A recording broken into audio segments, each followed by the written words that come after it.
Psalms, chapter 1. How happy is the one who does not walk in the advice of the wicked, or stand in the pathway with sinners, or sit in the company of mockers.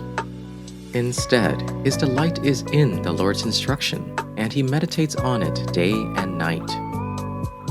They are like trees planted by streams of water, which yield their fruit in its season, and their leaves do not wither. In all that they do, they prosper.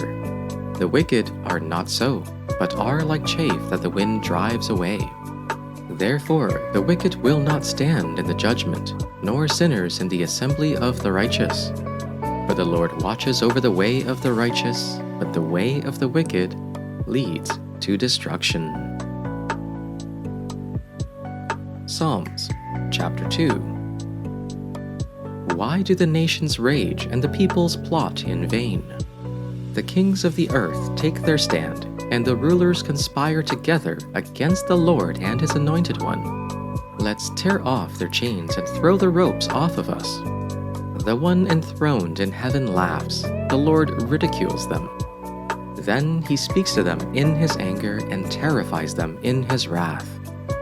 I have set my king on Zion, my holy hill. I will tell of the decree of the Lord. He said to me, You are my son. Today I have begotten you. Ask of me, and I will make the nations your heritage, and the ends of the earth your possession. You shall break them with a rod of iron and dash them in pieces like a potter's vessel. Now, therefore, O kings, be wise. Be warned, O rulers of the earth. Serve the Lord with fear, and celebrate his rule with trembling. Kiss his son, or he will be angry, and your way will lead to your destruction, for his wrath can flare up in a moment. Blessed are all who take refuge in him. Psalms, chapter 3. Lord, how my foes increase! There are many who attack me. Many say about me, there is no help for him in God. Selah. But you, Lord, are a shield around me, my glory, and the one who lifts up my head. I cry aloud to the Lord, and he answers me from his holy hill. Selah. I lie down and sleep. I wake again, but the Lord sustains me. I am not afraid of 10,000s of people who have set themselves against me all around. Arise, Lord, deliver me, my God. Strike all my enemies on the jaw. Break the teeth of the wicked. From the Lord comes deliverance. May your blessing be on your people. Acts, chapter 16, verse 1 to 15. Paul went on to Derbe and Lystra, where there was a disciple named Timothy, the son of a believing Jewish woman, but his father was a Greek. The brothers and sisters at Lystra and Iconium spoke highly of him. Paul wanted Timothy to go with him, so he took him and circumcised him because of the Jews who were in those places, since they all knew that his father was a Greek. As they traveled through the towns, they delivered the decisions reached by the apostles and elders at Jerusalem for the people to observe. So the churches were strengthened in the faith and grew daily in numbers.